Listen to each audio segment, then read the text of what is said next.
ওয়ালাইকুম রহমতুল্লাহি ওয়া বারাকাতুহু। 9 মাস হয়ে গেল আমি আমার বাবার কোনো বিচার পাইনি। দীর্ঘ 9 মাস হয়ে গেল আমি আমার বাবার এখন পর্যন্ত কোনো বিচার পাইনি। ইভেন এখন পর্যন্ত আমি এটা জানতে পারিনি যে আমার বাবার লাশটা এক্সাক্ট কোথায় রাখা আছে। শুধু আমি এতটুকু জেনেছি যে রায়বাজার বধ্যভূমিতে আমার বাবার লাশ সাহিত্য আছে। সবার একটা কথা, এই আওয়ামী ফেস্টিভাল এই দোসরদেরকে যেন বাংলাদেশে আর মুখ তুলে দাঁড়াতে দিতে না পারা যায়। আমার কথা হচ্ছে,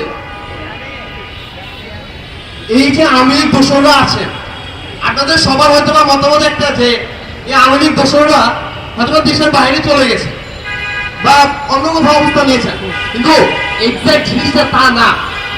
আমার বাবাকে যারা হত্যা করেছে তাদের এক্সাক্ট ছবি থেকে শুরু করে সমস্ত কিছু আমি নিজে বের করেছি।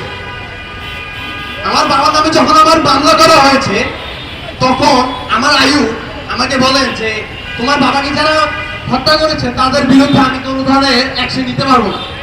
যখন আমি বলি যে আপনি কেন অ্যাকশন নিতে পারবেন না, তখন তিনি বলেন যে তারা হচ্ছে শীর্ষ সন্ত্রাসী, তারা নাকি আমাদের এলাকায় নাকি শীর্ষ সন্ত্রাসী। তো আমার তখন একটাই কথা ছিল যে আপনার আমাদের এলাকায় শীর্ষ সন্ত্রাসীদেরকে যদি আপনি তাদের বিচার করতে না পারেন তাহলে তো আপনার এই ইউনিফর্ম পরারই যোগ্যতা রাখেন না। আপনি এই ইউনিফর্ম ধারণ করার আগে আপনাকে যে শপথ দেওয়া হয় ওই শপথ গ্রহণ করারও আপনি যোগ্যতা রাখেন না।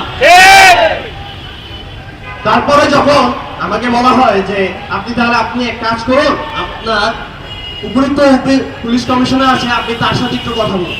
আমি যখন তার সাথে কথা বলি তিনি আমাকে বলেছেন যে বাবা তুমি আমার ছেলের মতন, আমি তোমার কাছ থেকে 1 সপ্তাহ টাইম নিই, 1 সপ্তাহের ভিতরে তোমার বাবার সমস্ত বিচার আমি করে দেব।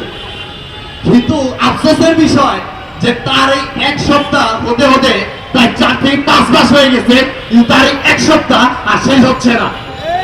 শুধু আমার একার নয়, এমন হাজারো মানুষ আছেন যাদের কিনা এরকম 1 সপ্তাহ করতে করতে 6-7 মাস হয়ে গেছে। আমি সবার উদ্দেশ্যে একটা কথাই বলতে চাই, সবাই বলতেছেন যে আমাদের যারা আছেন, আমাদের যারা আপনার অতিরিক্ত পুলিশ কমিশনার আছেন এবং আমাদের যারা আইন উপদেষ্টা আছেন, সবার একটাই কথা যে উপর থেকে নাকি আপনাদের কোনো ধরনের উপদেশ নেই বা নির্দেশ নেই যে আপনারা কোনো ধরনের আপনার আওয়ামী ফ্যাসিবাদের যারা যারা আছে তাদেরকে আপনার ধরার বা কোনোভাবে বিচারের আওতায় নিয়ে আসার। তো আমি তাদেরকে আপনার আইন উপদেষ্টাকে একটু আপনার ইঙ্গিত করে বলতে চাই যে আপনি একটা কথা মনে রাখুন, এই জুলাই গণঅভ্যুত্থান হাজারো শহীদদের উপরে নির্ভর করে আছে। এই যে স্বাধীন রাষ্ট্র যে আপনি পেয়েছেন, স্বাধীনভাবে যে কথা বলতে পেরেছেন, এটা কিন্তু আপনার এই শহীদদের উপরে নির্ভর করে আছে, হাজারো আহত ভাইদের উপরে নির্ভর করে আছে। ভুলে যান না যে তাদের কারণেই আপনি আজ এই পর্যায়ে। আমি আপনাকে একটা কথাই বলতে চাই, আপনি যত দ্রুত সম্ভব তাদেরকে বিচারের আওতায় নিয়ে আসার চেষ্টা করুন, অন্যথায় আমাদের এই জুলাই অভ্যুত্থানকে আপনি বিপরীত মুখী দেখতে পারবেন।